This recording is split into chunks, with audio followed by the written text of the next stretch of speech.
This is Sean Jung, and you're listening to Where the Veil Grows Thin. I'm here today again with my friend Ben. We intentionally didn't set an agenda or a topic for this episode, but we had a great conversation earlier this week that spun out of your most recent Substack post talking about I am and I always will be. And that struck me. We had a pretty lengthy conversation afterwards, but I think that it's worth even further discussion. And that could be my own ego talking just because it's a topic that I am particularly fascinated by. But for those people who aren't subscribed to your Substack, could you kind of give an overview of what you were writing about and what made you write that? Ooh, so an overview of what I was writing about was the idea that if a person believes, and I'm one of those people that does believe, that this is not all there is, that this embodiment of our divine spark is a place that we come and a form that we take to learn to love better. And we do that by being in relationship with other people and being connected to people. If we believe that, like I do, then there's no fear about dying. And yet many people will say they believe that, but they're afraid of death, uh, like it's the worst possible thing that happens to us, and it's not. And when we how liberating it is to remind myself all the time that it's all okay. This is just something we're doing. It's something we want to do well. I was down by the river today thinking, whatever time I have left, I just want to do whatever I can to leave the world a little better or a little more hopeful, or I don't know. I'm not entirely sure, but I think we do that by, you know, thinking sort of like we talked about a couple weeks ago when we talked about volunteering. When we volunteer our time somewhere, how meaningful that can be for us as the person giving our time. Because our time really and truly is one of the most precious things we have. Every second of it is precious. And what we do with it and where we choose to put ourselves is important. And and right now the whole globe, but especially this country, is so uncertain and divided. And we can't be divided and be connected. Or maybe we can be. Maybe we can be divided and still be connected by those threads that connect us, our humanness. One of the things I was struck by in that piece, and I share your sentiment that we are here in this essence, in this manifestation, in this form, and someday we won't be. Yeah. But that is not to say that the essence doesn't continue on. Mm-hmm.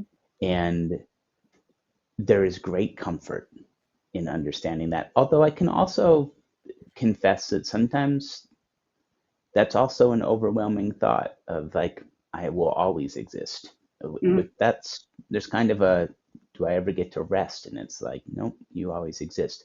But the power of recognizing that this isn't it and that we do have this mission to fulfill on earth that feels intuitive to who we are and what we do. That's an easy thing to feel, to profess when our faith in it is not being tested on a dire basis. Mm-hmm. And I think that's what I would love to hear you expound upon a little bit more is what do we do in those dark night of the soul moments where it's hard to remember our eternalness and it feels like we are scrambling for any sort of purchase on the cliff ledge, uh, trying to stop ourselves from falling into the void. Well, when we talked after the piece went out on the Substack, you said to me at one point, it sounds like a really good definition of faith. And I think that I shy away from using that word sometimes when I shouldn't, because it's got such a connection to religion. And I don't consider myself to be a religious person necessarily, but I very much believe in a oneness, a that connection to something we can't see or touch that's divine. Somebody said, "You're a holy woman," and I said, "No, I am not a holy woman. I am a woman in love with the holy." Those things that are holy, those things that are divine are, uh, that's where my faith is. And and so I think when we get into the dark night of the soul, it's the most important time for us to remember that we are not alone, that we do have a connection to something, and we can ask that something, whether it's God, whether it's Allah, whether it's Mother Earth, whether it's an archangel that you've identified in your life, whatever that connection is to that thing that is spirit, that thing that is not part of something we can touch and see in this lifetime, that's when we have to call on that. Help me, help me. And and I think it's that simple. If we do that, I think the strength we need to get through that dark time shows up. Do you have any tips for reinforcing that faith? Because I'm not afraid to use the word faith, although, Yeah. like you, I do not ascribe to any particular religion, though I am highly inspired by the teachings that come from many religious books, or I find myself in agreement with their guiding principles. Do you have faith for people who might be feeling the depth and how to bring yourself back to the awareness of connection? I guess it depends, Ben, on how far down that rabbit hole somebody gets.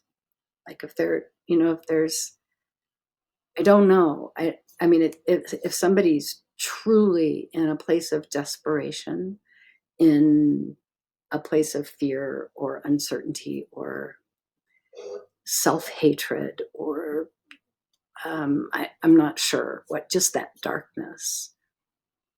I think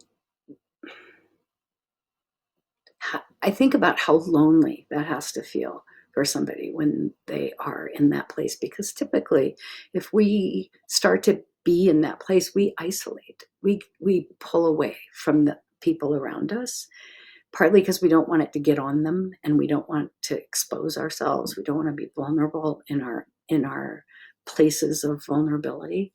And that's dangerous because we can't get the help we need. If you come across somebody like that, you can just sit with them if you have a minute to do that. It's amazing to me how often in our lives, and I know that you've experienced this as well, that you're just going about your day minding your own business and you run across somebody that you end up having a really powerful moment with about something. You might just say, "Hey, how are you today?" or something. And 30 minutes later, there's been this connection. And the feeling I get when that happens is that one or the other of us needed that in that moment. That saved us in that moment because maybe I was headed down a rabbit hole or they were, and it doesn't even have to be identified.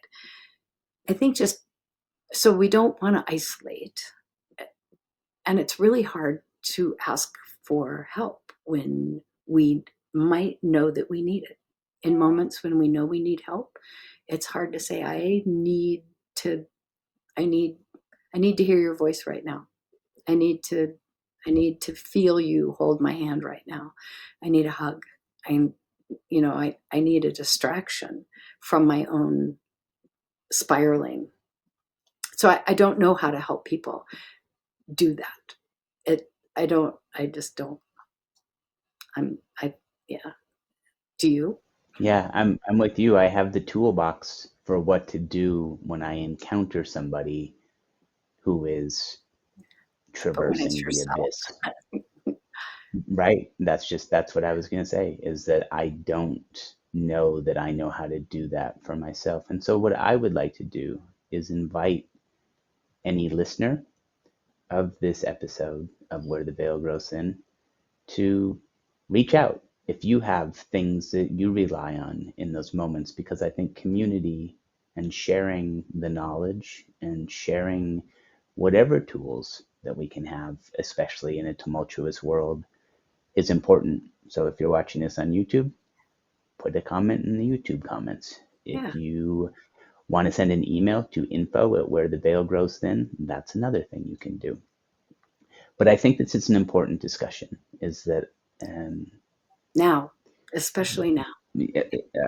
especially now, but especially always, that we're prepared for those moments, because like I said, it's easy when things don't feel dire to say this is what I would do. The theoretical Yeah. is easier than the practical. And Always. so this is a short episode of Where the Veil Grows Thin, but I was really moved by what you wrote, and I think it's a conversation worth having, and I think the more people who chime in it, the better. Yeah, I do too, Ben. And I appreciate you recognizing that. One thing I would say is those practices we have in our lives, those daily practices that ground us, whether, that idea that I light a candle every morning just because I do. That if I skip a morning, if I realize I didn't do that today, it I need to go do it because it's one of the things that reminds me. So things that remind you of connection, things that remind you that you aren't alone, things that anything you can do for someone else, anything, especially if you don't draw attention to it. If you just do it, you know, anything like shovel a neighbor's walkway or get their mail for them if it's a long walk to their mailbox, or I don't know, offer to take their dog for a walk. Those things that we do that for other people help us remember that we are part of something bigger, and we have to be part of something bigger. We don't, no man is an island kind of thing. That's not any way to live. There's bigger, we're connected to something bigger in our human form, which means the world around us. But I think both of us also believe that we are connected to something beyond any understanding of what we have, Yeah, yeah, that is larger than here and now. any imagination. Yeah, there's so much out there, Ben. There is so much. You know this. You send me things like the telepathy tapes and another friend sent me a YouTube podcast with a woman who channels, and it there's yeah, there's so much out there that will help us be in our bodies for however much longer we have to be in our bodies, and leave the world better. I think. I hope. That's all. So again, in Yes. closing, if you're listening to this and you have things that you would like to share that fit along this conversation, please do share them, because Yeah, this is a community conversation. it is. Thank And you, it, Sean. and it will continue. Thank you, Ben. Thank you so much. Have a beautiful rest of your day.